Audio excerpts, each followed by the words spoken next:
My 15-year-old cousin accused me of SA to avoid being grounded. 9 years later, she finally confessed. 9 years ago, my entire family blocked me after my cousin accused me of raping her when she was a kid. I was 22 and gaming with friends when my mom broke the cardinal sin of the family. She called me again after I didn't answer her first call. Calling twice in my family meant this was absolutely urgent. When I answered the phone, I heard chaos and screaming before she went to another room. She was sobbing and asked if I had something to confess about Eve. I said no. Eve was my younger cousin who I hadn't seen in years. That's when mom screamed that Eve said when she was 9 and I was 16, I came into my room while she was playing and regularly assaulted her. She gave them detailed descriptions of everything. I couldn't breathe. I kept saying it wasn't true, but my mom just kept screaming, "Did you do this over and over?" I screamed no back each time, but she wouldn't listen. The call ended with both parents on speaker saying they never wanted to see me again. My sisters texted calling me disgusting, then blocked me. I tried calling everyone, but they all blocked me immediately. My dad sent one final text telling me to stop contacting them. The next year destroyed me. I waited every day for police to arrest me. I stopped eating and failed at job interviews. I started drinking heavily and doing oxy. I got violent but lived alone, so I just destroyed my apartment. When neighbors called cops about me smashing glasses, I convinced them I dropped it. I spent nights planning how to hurt Eve and make it look like an accident. Sometimes I fantasized about actually doing what she accused me of, but worse. The darkest thoughts you can imagine consumed me. Finally got a job in late 2015, which gave me structure. Slowly got sober and bought a house last year. Been on antidepressants that replace dark thoughts with numb ones. Tried dating twice, but explaining why I have no family makes women run. My therapist is the only woman I really talk to. Last week, my mom texted out of nowhere. First contact in 9 years. She said they missed me and updated me about my sisters having kids. Then yesterday, another text dropped the bomb. At a family gathering last month, Eve was downplaying what happened to her after it was brought up. My mom actually got suspicious and pressed her about it a little, and she finally admitted nothing ever happened and she probably dreamt it. The family exploded. My mom and dad went out back and just started while crying. My parents told me they're appalled and angry at her. They told everyone the truth and want me back in their lives. I haven't responded to them though. Old memories are flooding back and I'm shaking with rage. Part of me wants to systematically destroy each of their lives starting with Eve, make them feel a fraction of what I felt. Then this morning, Eve texted me directly. 9 years of silence and she texts like nothing happened. She said she knows I hate her but needs to tell me the real truth. It wasn't a dream or confusion. When she was 15, her mom caught her sneaking out to meet her boyfriend. She was going to get grounded for the whole summer and miss camp, so she told them she was acting out because of past trauma. When they pushed for details, she made up the story about me. She picked me because I was far away at university and barely around. She figured I'd deny it and everyone would move on. She never expected them to cut me off completely. She tried to take it back a few days later, but they said she was just protecting me. The lie spiraled out of control and she was too scared to admit it. She's been in therapy for years dealing with the guilt. She ended with, "I'm so sorry and I know you'll never forgive me, but I wanted you to know it was never about you. I screenshot everything and now I'm deciding how to use it. My therapist is on vacation for 3 weeks. The rage is consuming me. I've been sober 4 years, but all I want is to get blackout hammered and show up at their doors. I know exactly how I'm going to handle this. Time for them to understand consequences." I sat in my kitchen at 3 a.m., laptop open with Eve's messages displayed on the screen. My hands trembled as I read her confession again. 9 years. 9 fucking years of my life destroyed because she didn't want to miss summer camp. The kitchen light flickered overhead, casting shadows that matched the darkness turning inside me. Cross town, Eve lay awake in her bed, phone clutched in her hand. She checked it obsessively, jumping at every notification sound. Her engagement ring caught the moonlight as she refreshed our message thread for the 100th time, still no response from me. She bit her lip and typed another message, then deleted it, then typed again. I forced myself to close the laptop and stand up. My body moved on autopilot, making coffee I wouldn't drink. The rage had to go somewhere. I grabbed my car keys. At 6 a.m., I parked outside Eve's apartment building. The morning was cold and wet from overnight rain. I sat in my car, engine off, just waiting. I knew her routine from social media stalking over the years. She always ran at 6.15. Right on schedule, Eve emerged from the building in her running gear. She stretched by the entrance, earbuds in, completely unaware. Then she turned toward the parking lot and our eyes met. She froze mid-stretch. Her running shoes squeaked on the wet pavement as she backed away slowly. I didn't move, didn't blink, just stared at her through the windshield. Her face went white. She stumbled backward, nearly tripping over the curb, then turned and ran back inside. My phone buzzed immediately. Eve's name lit up the screen with a text. "Please just say something, anything." I ignored it and opened LinkedIn on my phone. Her profile showed she worked at a local marketing firm, senior account manager. The irony wasn't lost on me. She built a career on crafting narratives while I lost everything to her lies. Her engagement announcement from last month stared back at me. Tom Williams, investment banker, clean-cut guy with a perfect smile. Another text from Eve. "I know you're reading these. I can see the read receipts." My phone rang. Marcus. I'd completely forgotten about our morning coffee meeting. First time I'd missed it in 2 years, I let it go to voicemail. I screenshotted Eve's confession from last night in her LinkedIn profile. Then I opened my text thread with my mother. Her messages asking me to come back sat there unanswered. My thumb hovered over the attachment button. One screenshot, no context. Let her figure it out. My phone battery flashed 6%. The low battery warning added urgency to my decision. I hit send. The response was immediate. Mom called, I declined. She called again and again. By the time I started driving to work, she'd called 47 times in 10 minutes. My phone buzzed constantly on the passenger seat, the screen lighting up with Mom over and over. I pulled into the warehouse parking lot and my stomach dropped. Eve's white Honda sat in visitor parking. What the fuck was she doing at my job? Inside, I saw her through the office window talking animatedly to my boss. She dabbed at her eyes with a tissue. My boss Bill had his concerned face on, the one he used when someone's grandmother died. I clocked in and tried to walk past the office, but Bill spotted me and waved me in. Eve wouldn't look at me. Bill pulled me aside near the water cooler. His voice was low and sympathetic. Hey, I'm sorry to hear about the death in the family. Eve explained everything. Take whatever time you need. I kept my voice controlled and leveled. There was no death, she's lying. The security camera's red light blinked overhead, recording everything. Bill's face went from sympathetic to confused. He glanced between Eve and me. Eve finally looked at me, eyes wide and pleading. I was just worried about you. You weren't answering anyone's calls. I walked away without another word and headed to my station. Bill followed me, clearly unsettled, but I just started my shift inventory like nothing happened. Eve left quickly after that. During my first break, my phone had blown up with Facebook notifications. Eve had messaged my work friends claiming she was worried about my mental health. She asked them to check on me, said I'd been acting strange, and the family was concerned. Jake from shipping approached me at the loading dock. Hey man, your cousin stopped by. She seemed really concerned about you. Such a caring cousin. You okay? My jaw clenched so hard I thought my teeth might crack, but I just nodded and kept working. At lunch, I sat in my car and opened Facebook. I hadn't looked at Eve's profile in months. Her 2015 posts were still public. There it was, her survivor post from right after the accusation. Hundreds of supportive comments, people calling her brave, offering prayers. One comment from 3 weeks ago caught my eye. Tom Williams writing about being proud of her strength. My phone buzzed, unknown number. I almost ignored it, then saw the preview. This is Tom Williams. I know the truth now. We need to talk. Before I could process that, another text came through. Dad, this time. Your mother is hysterical. Eve says you've been stalking her for months. We're considering a restraining order. I wanted to throw my phone through the windshield. Instead, I opened our old family group chat from before everything went to hell. I scrolled back years. There was Eve asking me for help with her algebra homework, calling me her favorite cousin when I visited from college. Her last message to me before the accusation, asking me to bring her a souvenir from university. My phone rang. Human Resources Department. I let it go to voicemail and listened immediately. This is Janet from Human Resources. We've received a concerning email about you from a family member. We need to schedule a mandatory meeting for tomorrow morning to discuss some allegations about your stability and history. Please call me back to confirm. I walked back inside and my supervisor Mike pulled me aside. Hey, heads up, that woman who was here earlier sent some pretty serious emails to HR. She seemed very convincing. Mentioned something about violence toward women. Just wanted you to know what you're walking into tomorrow. After work, I drove to my parents' neighborhood, not to their house. I wasn't ready for that, but to Mrs. Chen's house next door. She'd always been kind to me. Even sent a card saying she didn't believe the accusations. Mrs. Chen invited me in for tea. Her hands shook as she poured. Whether from age or nervousness, I couldn't tell. Your parents told everyone you've been getting help for your problem, she said quietly. But I never believed you had a problem to begin with. That evening, I created a throwaway email account from the library computer. I attached the screenshots of Eve's confession and sent them to Tom Williams' work email, which I found on his company website. Then I immediately deleted the account. At 11 p.m., I couldn't help myself. I drove past Eve's apartment complex. Tom's BMW sat in visitor parking. Even from the street, I could hear shouting from her second-floor unit. A window slammed shut. My phone lit up with a text from Eve. I'm telling everyone you doctored those screenshots. I was still sitting in my car processing that when headlights pulled up behind me. I tensed, ready for confrontation. But it was Amy, my sister Amy. She got out of her car, and even in the streetlight, I could see her mascara was streaked. She knocked on my window. I rolled it down but didn't say anything. Mom showed me the screenshot, Amy said, her voice shaking. I've been thinking about that time Eve lied about me stealing her iPad. Remember, she was so convincing, even had details about when and how I did it. Then we found it under her bed a week later. She glanced at my passenger seat and noticed my packed gym bag by the door. Were you planning on going somewhere? I shook my head, just like to be prepared. Amy got in the passenger seat without asking. She did this stuff all the time as a teenager. False illness claims before tests. Fake injuries before family events she didn't want to attend. Remember when she said she had appendicitis right before Grandpa's 80th birthday? The hospital found nothing wrong. My phone buzzed. Tom Williams again. She admitted it to me. I'm done. She doesn't know I'm talking to you. I showed Amy the text. She grabbed my phone and typed back before I could stop her. Can you record her if she admits it again? Tom's response was immediate, already thinking the same thing. She's been spiral texting me all night. She's mentioned having proof you stalked her. I know it's bullshit. Amy handed my phone back. This is going to get uglier before it gets better. The next morning, Eve had posted on Instagram a black square with white text about toxic family members trying to rewrite history. The hashtags made me sick.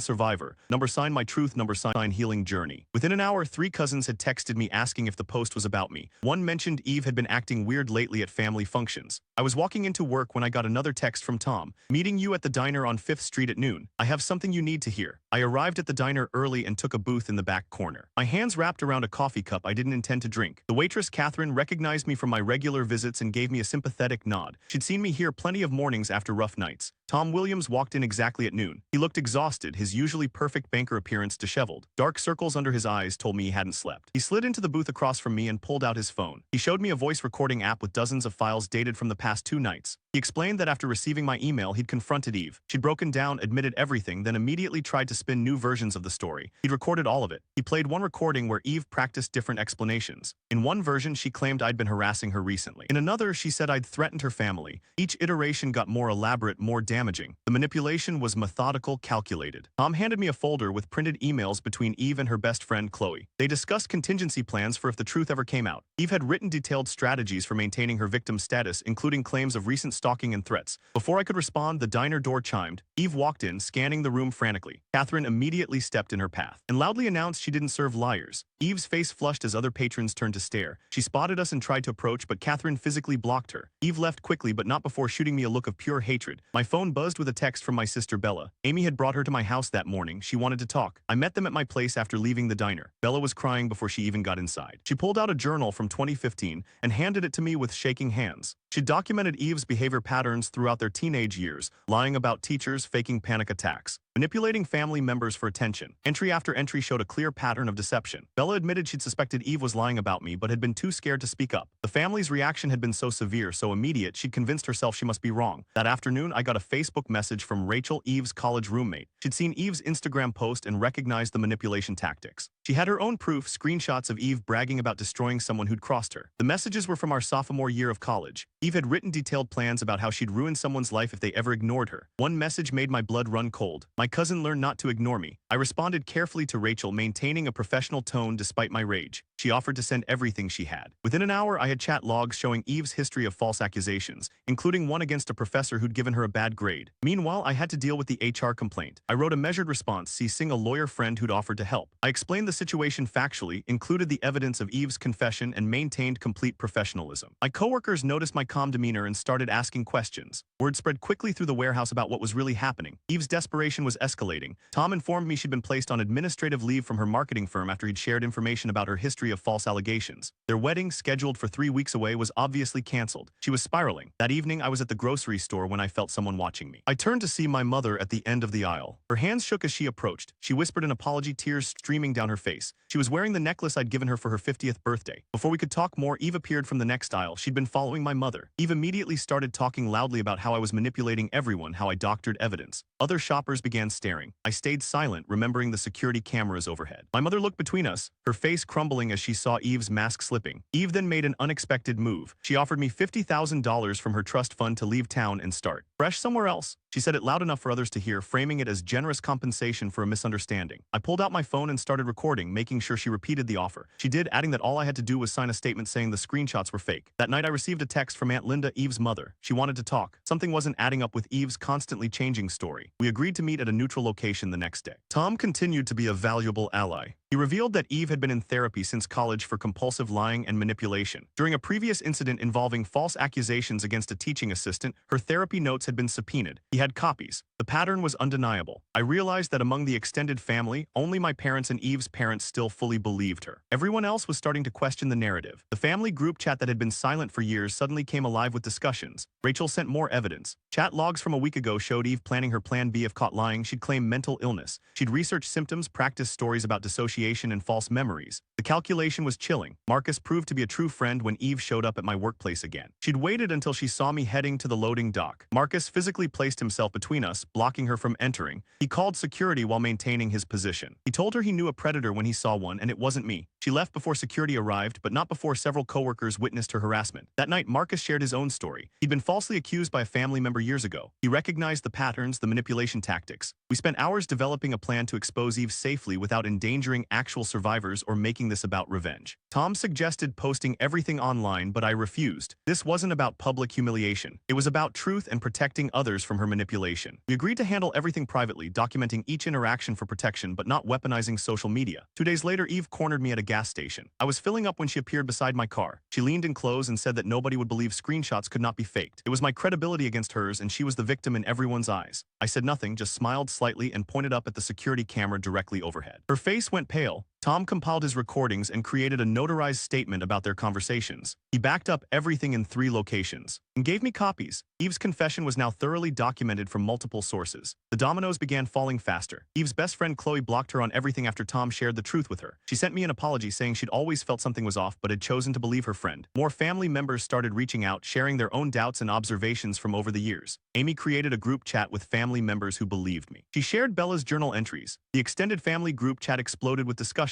Sides formed, but momentum was shifting toward the truth. Eve's supporters went silent one by one as evidence mounted. I scheduled an emergency session with my therapist colleague. She helped me plan responses that would protect my sobriety while seeking justice. We worked on strategies for handling confrontations without letting anger take control. The work was exhausting but necessary. Everything came to a head when Eve showed up at my house at 2 a.m., hammered and banging on my door. She screamed that I'd ruined everything, that I'd destroyed her life. I called Marcus and Tom immediately. They arrived within minutes to witness and document her behavior. Eve's erratic actions escalated. She kicked my door, threw a rock at my window, and screamed threats. My elderly neighbor came out and told her this wasn't the first time she'd seen Eve act this way. Several other neighbors watched from their windows. Marcus recorded everything while Tom called the police. When officers arrived, Eve tried to claim I'd invited her over and then locked her out. But with multiple witnesses and her obvious intoxication, her story fell apart. The officers took statements from everyone and advised me to seek a restraining order. The next morning, Eve's employer called Tom to inform him that after an internal investigation, they'd placed her on permanent leave. Her history of false allegations and the current situation made her a liability. Word had spread through their professional network. Mrs. Chen revealed something unexpected. She'd overheard Eve's parents in 2019 discussing plans to check on me to see if I'd changed. She had doorbell camera footage of them sitting in a car outside my house watching. They'd known where I was for years but had chosen to maintain the estrangement. I made sure Tom had support through his friend group while maintaining boundaries about not targeting Eve vindictively. I suggested he join a support group for partners of manipulators. He took me up on it and found it helpful. Both of my sisters fully reconciled with me. We started having weekly dinners, sharing 9 years of missed memories. They introduced me to their children, my nieces and nephews I'd never met. The pain of lost time was overwhelming, but the joy of reconnection helped balance it. Family members who believed me from the start began reaching out with apologies for not speaking up. They'd been afraid of being cast out too. The family dynamic had been ruled by fear of exclusion, and Eve had weaponized that perfectly. Eve tried one more manipulation. She sent a group text claiming I was turning everyone against her, that she was the real victim being gaslit by a master manipulator. But her constantly changing story undermined her credibility. Family members started pointing out the inconsistencies. During a family dinner that Eve wasn't invited to, she showed up anyway. When confronted about her lies, her mask finally dropped completely. She screamed that I deserved it for ignoring her, for being everyone's favorite, for having the life she wanted. The admission was witnessed by 12 family members. My father saw Eve's true nature when she threatened to destroy me like she had before. His face went white as understanding dawned. The man who'd sent me that final text 9 years ago now saw the truth. He broke down completely. Former family friends who distanced themselves started inviting me to gatherings. Eve was no longer welcome after her behavior became known. The social isolation she'd inflicted on me was now her reality. The HR investigation at my work concluded that Eve's claims were unsubstantiated and appeared retaliatory. Her complaint was officially dismissed. My boss apologized for initially believing her, saying she'd been very convincing. I didn't blame him. She'd fooled an entire family for 9 years. A family reunion was scheduled for the following month. Grandma, now 94 and in declining health, wanted everyone there for possibly her last gathering. This became a deadline of sorts. The family had to decide how to handle Eve's presence. More evidence surfaced when Eve's ex-boyfriend from college reached out. She'd falsely accused him of theft when he'd broken up with her. He had a police report proving his innocence. The pattern of false accusations stretched back further than anyone had realized. I compiled a timeline of Eve's lies with dates, witnesses, and documentation. The pattern showed clear escalation over time. What started as small lies for attention had grown into life-destroying false accusations. The family couldn't ignore the evidence. At a family meeting, I presented everything calmly, while Eve became increasingly agitated. She contradicted herself multiple times, changed her story, and eventually started screaming at everyone. Her parents tried to calm her, but she turned on them too. Mom finally admitted she'd known something felt wrong, but had been too shocked to think clearly. The detail and emotion in Eve's initial accusation had overridden her logic. She'd chosen to believe her niece over her son, and the guilt was destroying her. Small family gathering occurred without Eve. The first time in 9 years I'd been welcomed back. I sat in my old spot at the dinner table. Everyone was careful not to mention the lost years, but the empty space where those memories should have been was palpable. Eve made one last desperate play. She claimed she was having panic attacks and heart palpitations from the stress. She needed family support or something bad might happen, but the family recognized the pattern. Amy pointed out that Eve had used identical health scare tactics in high school to avoid consequences. Then came another blow to Eve's credibility. Her employer discovered she'd lied on her application about having a master's degree she'd never completed. The investigation into her background had revealed multiple deceptions. She was formally terminated. My relationships with my siblings were fully restored. We had dinners together, shared stories, tried to fill in 9 years of gaps. The pain of lost time would never fully heal, but we were building something new. Through all of this, I maintained my sobriety. Marcus checked on me daily. My therapist colleague provided crucial support. The urge to drink was there, especially during the hardest confrontations. But I had tools now that I hadn't had 9 years ago. Eve's world was collapsing, but it was entirely of her own making. Each lie she'd told to cover previous lies had created a house of cards. Now it was all tumbling down. The family she'd manipulated for nearly a decade was finally seeing the truth. I sat in my car outside my childhood home one evening, trying to decide whether to go in. The house looked exactly the same, but everything had changed. 9 years of estrangement couldn't be erased overnight. But for the first time since that phone call while gaming with friends, I had hoped that healing was possible. The family meeting was scheduled for that evening at Grandma's house. I arrived to find cars already filling the driveway. Through the window, I could see family members gathered in the living room, their faces tense. Eve's car wasn't there yet. Inside, the atmosphere was thick with anticipation. My aunts and uncles sat in the same spots they'd occupied 9 years ago when they'd first heard Eve's accusation. The irony wasn't lost on me. Amy squeezed my shoulder as I took a seat. 20 minutes later, Eve arrived with her parents. She looked terrible, hair unwashed, clothes wrinkled, dark circles under her eyes. Her confident facade had crumbled completely. She tried to sit in her usual spot, but Grandma pointed to a chair in the center of the room. Eve's face flushed as she realized she'd be facing everyone. I presented the timeline methodically. Each lie documented, each pattern exposed. Family members passed around Bella's journal, Tom's notarized statement, Rachel's screenshots. Eve's parents grew paler with each piece of evidence. Her mother's hands shook as she read her daughter's own words about destroying people who crossed. Eve's attempts to interrupt were shut down immediately. When she tried to claim the evidence was fabricated, Tom played the recording of her confession. Her voice filled the room, admitting everything, planning new lies. Several family members gasped. One aunt left the room in tears. The breaking point came when Grandma spoke. Her voice, usually soft with age, rang clear and strong. She talked about watching the family tear itself apart, about keeping silent when she had doubts. She looked directly at Eve and told her she destroyed something precious with her lies. Eve snapped. She jumped up, screaming that I was everyone's favorite, that nobody ever noticed her, that I deserved what I got for ignoring her at family events.